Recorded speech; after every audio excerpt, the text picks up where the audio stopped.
Alrighty, well, let's get back into some Brigandine here today, everybody. Okay, so let's talk about the Centaur class, or the High Centaur class, doesn't matter. We're going to go over both of it and kind of just talk about this a little bit here. So if you're new to Brigandine, this is your ranged unit that uses free arrows, doesn't cost anything as far as arrow capacity or ammo or anything like that is concerned. Not very intelligent, but usually gets up very, very high with agility, has pretty good hit points, not very good defense.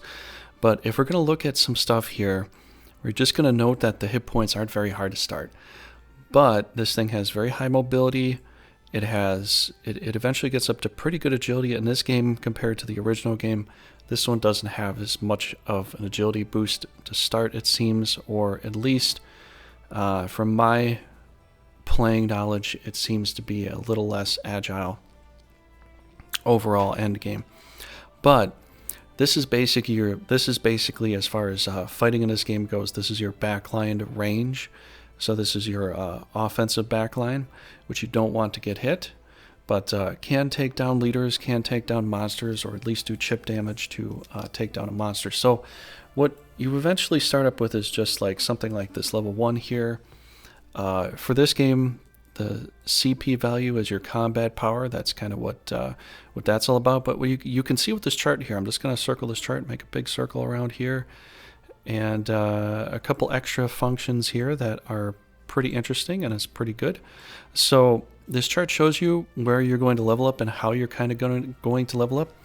MP, you're probably not going to level up hardly any MP at all.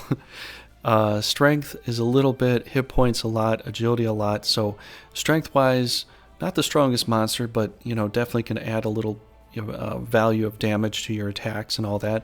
But really, you're just going around trying to avoid attacks. If you get hit, at least you're building a little bit of HP. But like I said, this is your ranged unit, and one extra thing it has on top of it is to dominate sky. This is B valve or B value. So if this thing is going to shoot down griffins or wyverns or angels or demons, it has a little bit better opportunity for that. If we look at this, this is essentially your power. This is your power, or your what would that be called? I forgot the other word for it. It's used in Grand Edition, but this is your power value. 100 is basically a normal power value. This is under 100 by 90. You have 1 to 2 ranged here with these guys, just called Hunter Shot. That's really all you get. With a Centaur, nothing too big, nothing too insane, but you can see down here as far as its growth rate goes. These things grow very quickly, and they only cost 35 points on your team. Now, if we're going to come over here to the left and we look at the summon mana, how much it costs to summon, it costs 120 to summon them, so it's not that much. It also shows right up here, right underneath the character itself. But the upkeep mana is very, very minuscule. It's very, very small, so they don't really cost much to hold. So that's pretty good. Okay, so let's go look at a High Centaur and see what that's all about, because I'm sure you are excited to see that. So 1 second, let's get over here to the main capital. This is my best file with Rudo. So once you get to this state where you conquer the continent, you basically have unlimited time to quest. There is no timer on the top. You can see there's no timer there. It just tells me what year and season. So when I look at this, you can see Rudo's basically maxed out with a lot of stuff. But we're looking at High Centaurs here. So High Centaur here, I gave it some gear. We'll look at this real quick. I gave it a lot of gold gear, and it's got a lapis as well. But at this state, where we see Dominate Sky is A valve, or A value here. So it was B value before, now it's A. And preferred terrain is, well, it's forest, but it likes to take down monsters that have sky value. So the damage dealt against sky monsters is 30% more. That's essentially what it's trying to tell you right there. Just so you know. Just so you know. Okay, these other things here, these are because of gear that I have. This is gear. This is gear. This is natural. This Dominate Sky is natural here, right? So Now what you could also denote here is, let's look at some of these stats here. Now these stats are a little bit different. They'll be different for every monster out there. According to High Centaur or whatever, a little bit different. Some are very, very close, but you can see agility is 112. That's nuts. It's got mobility of 7. I don't know if I have a piece of gear on that actually makes that. Oh, we do. Phoenix Feller increases it by 1. You know what? Just so we can see a natural thing here, let us remove all this gear here, just so you can kind of get a sense here, get a a sense as to what's going on. So, all right. So here's a natural High Centaur without any gear on. We have 6 mobility, quite high, quite good, and even the growth rate. Even the growth rate as a High Centaur is still an A value. So they do consistently level up very, very quickly.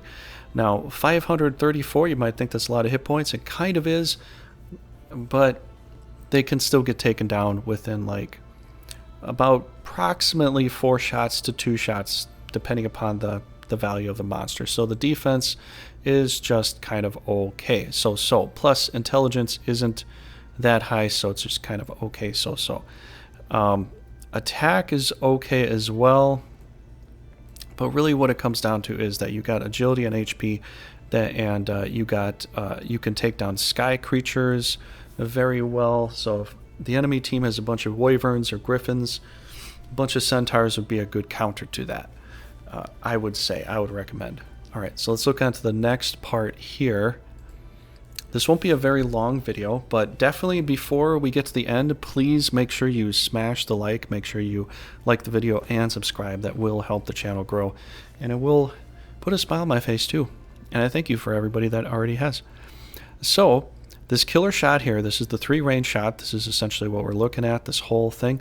This is all they get. This is all you get with the centaurs, but this is really all they're made for, is to have free range attacks. You could be looking at magic attacks, but they use up MP, and once they're gone for the most part. But you're going to get a power score. It jumped up to from 90 to 105, if you remember what the normal centaur was. You get +6 accuracy. You have a green dot for your elemental attack. And then instead of 1 to 2 range spaces, now you're 1 to 3. This diagram on the left actually shows you. You are the centaur in the middle, shooting at other things.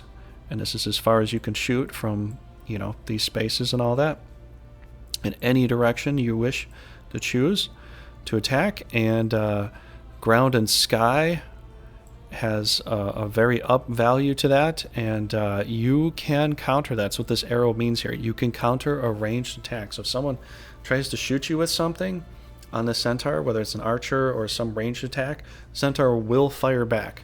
Now, in the original game, they did not do that. They did not do that. They would not counterattack anything unless it's directly next to them. So here, range attacks will counter. So centaurs might be a little bit better here than Grand Edition. I'm just saying. So let's read the background here. Centaur's new form following class change. Their skills have been owned over countless hunts. This form grants increased mobility and range, making them easier to use in various situations. However, they remain weak in close-range combat against multiple foes and are best placed out of their reach. So, background tells you a little bit about them and also how to play with them. Okay, so don't put a bunch of centaurs in the front line and expect them all to survive very well. If you do end up doing this, the preferred terrain is forest, so they will get some possible evasion in the forest, because that extra evasion, extra agility to attack and dodge attacks, but it's a chance. You're taking a chance. So that's all there is for High Centaur. I hope you enjoyed this video. Make sure you do what you do to help this channel grow, and I will see you in the next video. We're going to cover some more monsters, and then we're going to also get into some more gear, and we're going to try to get through this and get through all these helpful videos. There are more to come. I do have a long list of stuff that I'm going to be procuring for you here on YouTube. So thanks so much for being here. I hope you enjoyed your time, and take care. I'll see you next video.